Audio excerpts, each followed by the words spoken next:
Recording. Hello, this is the Heavy Revival, a podcast about all things heavy music. This is Rufus, and I'm Joe. And today we will have a very special guest, the creator and head of Soundlines, a zine creating, band interviewing thing, and it's awesome. So, You're going to say her name? and yeah, she's called Rosa. Okay, as always, we'll begin with our shout-outs for this week. And I'd like to begin by shouting out industrial, hardcore, screamer. I don't even know what to call it, but it's King Yosef. You may have heard of them. They're a fantastic band. They released an album last year, late last year, maybe sort of mid. I don't even know, but it's really good. Their album they released last year, Spire of Fear, is fantastic. It's just a great blend of many different fantastic genres. You've got a lot of hardcore and metalcore influence, but also loads of industrial and sort of harsh noise sections. And it all blends really well together, all really nicely produced, and there's just like the right amount of grit over the top of the production to the sound where it's like, it sounds kind of janky, but in like a really good way. But yeah, I mean, if you're into like hardcore, so if you like some of Code Orange's early stuff, or Youth Code or any of those bands, you should definitely check them out. But also, if you're into like harsh noise, like Merzbow, they've got a lot of influence from Merzbow, and some of the more electronic stuff that Full of Hell have done. Definitely check them out if you're into any of that stuff, which you probably are if you're watching this podcast. Cool. My shout out for this week is American Screamo band A More Beautiful Version of You. They haven't been active for a few years. I think they stopped playing in 2025. Very sad.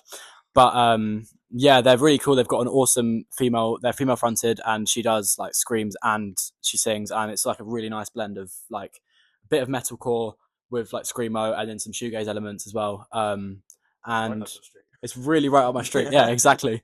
But yeah, they're really cool. Yeah. Their best song, I would say, is Where the Fuck Are My Keys? Sorry for my language. Okay. This is Rosa. Hello. Would you like to explain what Soundlines is to the people that don't know? Yep, sure. So Soundlines started off as basically a music blog. I just wanted to write about music, like album reviews and what else did I do? Album reviews and kind of I did a think piece on like hyperpop.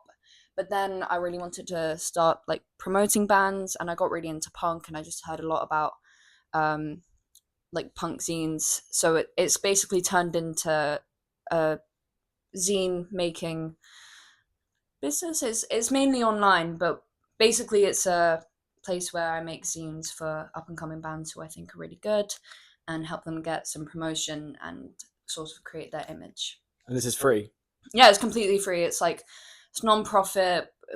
Sometimes they will get me a free ticket to a gig, but I would pay to go anyway if they're good. But yeah, it's all free. I print it all myself, do it all myself. Yeah, it's just time. Yeah.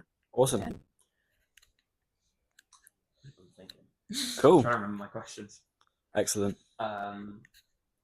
So, what inspired you to start Soundlines? Well, I think it was probably that I was pretty set I wanted to go into journalism in music. Now I've kind of changed that, so it kind of did start as something extra to put on my CV. But now what kind of motivates me to do more of the promoting band side is that I think it's a thing that a lot of bands struggle with, and a lot of artists struggle with, is how to promote themselves, especially on social media. So I kind of do that for them. Like everything I post, I create digitally so I can put it out on Instagram. So like a lot of the most recent band I did, they don't have a lot on Instagram, but this is one of the things on their Instagram, and it's having a clear image, and is often something they can make posters out of. And it's like free promotion basically, which I think is really important. Yeah, definitely. Especially when people don't necessarily know how to use social media. Yeah, a lot of bands nowadays are like sort of just post pictures of themselves, Yeah, and then like, or they'll make a poster on Pixar. I'm not slating my own band here, by the way. I'm sort of slating my band. Damn. It's No, not yeah. a bad thing. It does work. Yeah. But sometimes it can help to have a really clear image and say, this is us on a cover of something, you know? Yeah, and the art as well. So Yeah. I think it helps sort of create an image that maybe you didn't even know you had. Like Yeah. the art that you did for us, for example. Have a show. Let's have a show. So I do a different design for each of the bands, and it's personalized. So like, it's not like everything is just the same. It's all about their image and what.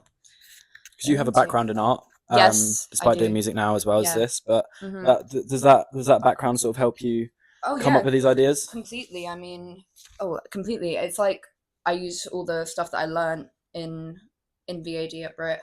Yeah, it's super helpful. It's all about graphics, and when I was doing art, I mainly made scenes to show like photography and graphics. Yeah, it was probably another thing that motivated me to do it, because I moved from art to music, and then this is now an opportunity for me to do art again. So it's Amazing. great. I make the Novikov posters on Google Slides. You should hire me.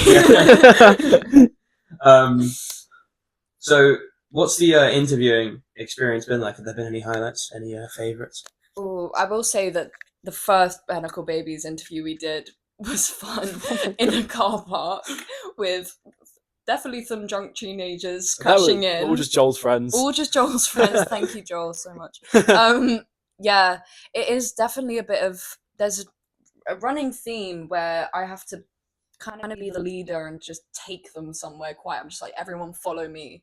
We usually end up in some sort of car park because we have to find somewhere quiet around the gig. Funny moments. Yeah, it was. Yeah, there's always a lot of people crashing in on the interview, not knowing we're doing an interview, and just starting like answering the questions when they're not in the band. Which is always funny. I think that happened at your gig, and did. at Lazy Jane's. Yeah, But yeah, probably the same people. probably. They're all friends. Yeah, they're all friends. Yeah. Yeah, I was going to say Yeah. most of Lazy Jane probably would have been part of that Bare Knuckle Babies interview. They were Yeah. they were playing the same gig, so Yeah, that's where I met them. yeah. This is the thing as well, as also when I went to your gig to do Bare Knuckle Babies, I met Lazy Jane. When I met Lazy Jane, like, they have sort of connections to the other bands. It's great, like, network of, it's mainly South London bands because that's where I live. It's local. I'd quite like to expand though. Didn't you say something earlier to me about doing a band in LA? Oh yeah, so I'm doing keep it niche. I'm doing like a kind of a big issue on electronic music in 2026, and one of the artists is in LA, which is crazy. So if I ever go to LA, I'm definitely going to check them out. They're called Sound Tour. They're really good. They just put out an EP. Super good. Not really heavy. I don't know if your crowd will like it. It's kind of like kind of, yeah. In the second episode, I plugged the Dark Ambient project, so you're ready free to Okay. talk about whatever, as long as it's got like less than 100,000 Spotify. Yeah. You're basically free to talk about whatever you want. Yeah, it is interesting. It's like kind of hyper pop techno kind of vibes, which is always cool. Yeah. Love that. I was gonna say, if you want to come to like West London, slightly less glamorous than LA. I'm Southwest, so that's fine. If you want to come up and interview oh my god, sorry, this is a really niche metalcore band called Forgotten Sentiment. What are they called? Forgotten Sentiment. Oh, I think I've heard Never them. heard of them? No, I think so. Probably not, because like they're super have. niche. Yeah, I bet. Joe said to me on the way here that your first question is going to be, so when are you going to interview Forgotten Sentiment? Oh god. Yeah. Wow. And I know your other question as well, but we're not going to go into that just yet. No, we're going to leave that one. Which one is? Oh, I know that one. I know that one. And the answer is that you can write for Soundlines when I'm doing a metal band, but you can't interview your own band. Done. Well, just for context, Rufus wants to write for Soundlines, and he 100% can. It's just we haven't moved into metal just yet, but it's coming. I'm a big Limp Bizkit fan, but that's the limit of my knowledge. It's not even metal, really. Just new metal. Oh no! My favorite metal song is "This Is Punk Rock" by Joe and Rosa. that's my plug. Featuring Azana. Featuring "Fuck It Up" guitarist. Have you heard that? I have no idea what you're talking about. Okay, Oh for my reference, god! we had to do a project at college, and it was a production project, and we decided to do new metal. Yeah. And we got someone who can rap Yeah. to rap it, and it was quite hilarious. It was kind of like a weird mix of Cardi B with Limp Bizkit. Yeah, but I really fucked with it. I loved it. Yeah, same. Yeah. If it was produced better, I then- would listen to that. Yeah. When I get my DJ skills, I'll produce it. Oh yeah, That's it. DJ Roro. DJ Roro, General Waste Man, ED.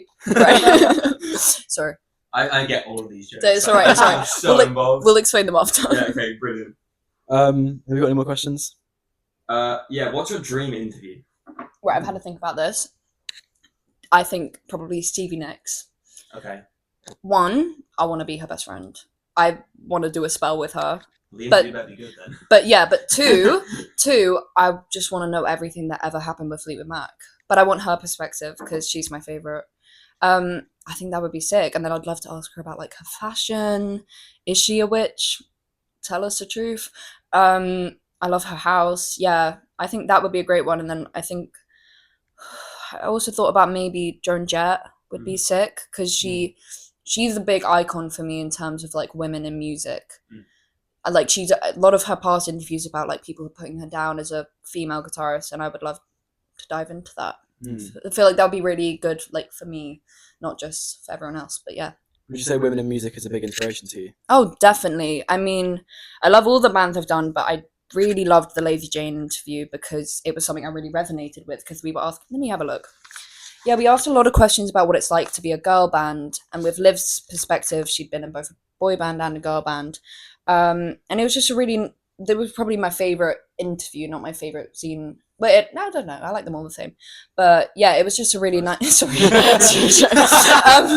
But it was really good because we were talking about like what it's like, especially to be a bassist in a girl band, which is quite a unique experience, but everyone has a kind of a similar takeaway from it.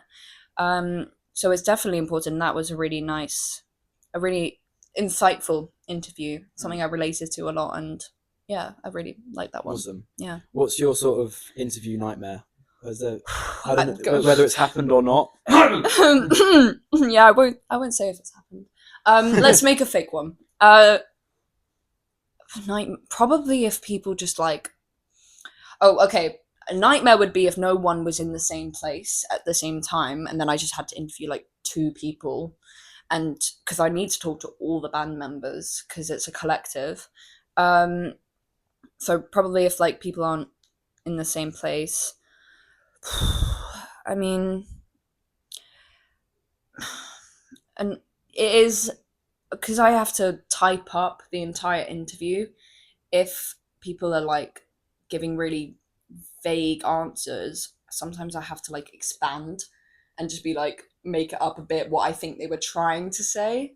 So I'd say if you're being interviewed, if there are any band listeners, just try and like think about what you're saying and be deep. I feel That was my next question, was going to be like, have you got a message to any bands who you might interview or might have any interviews that you would give them like a do or don't? Ooh, that's a good one. Yeah, I would just say it's always interesting to hear about a story rather than just like what you do as a band. Like it's always like a question I always ask is, because we've mainly done alternative bands, is what does like being alternative or being punk, because you started out in punk, mean to you? And that's always a good one because it says a lot about the band itself. Yeah, so I would say always think of like a story to tell, or an anecdote, and maybe have a think beforehand about what you want to present your band as. Because if you kind of go in just thinking like, oh, we're just gonna talk about our song, have a think and be like, oh no, we want to present, because they do really well. I mean, the Lazy Jane one got about 200 likes, and they did a couple gigs because of it. Like they do well. So Yeah. it is, do have a think about like how you want to present yourself to the world. Amazing. To be fair, I've seen a gig post for Lazy Jane basically every other week. since Yeah. the interview. Yeah. Like, they're gigging all the time. Yeah, they really are. Yeah, they Yeah. were telling me about when I interviewed them about a gig that they're doing in 2 weeks' time, and it's with the Shalalas. Do you know them? They're I know the name for yeah, sure. they're like quite a punk girl band.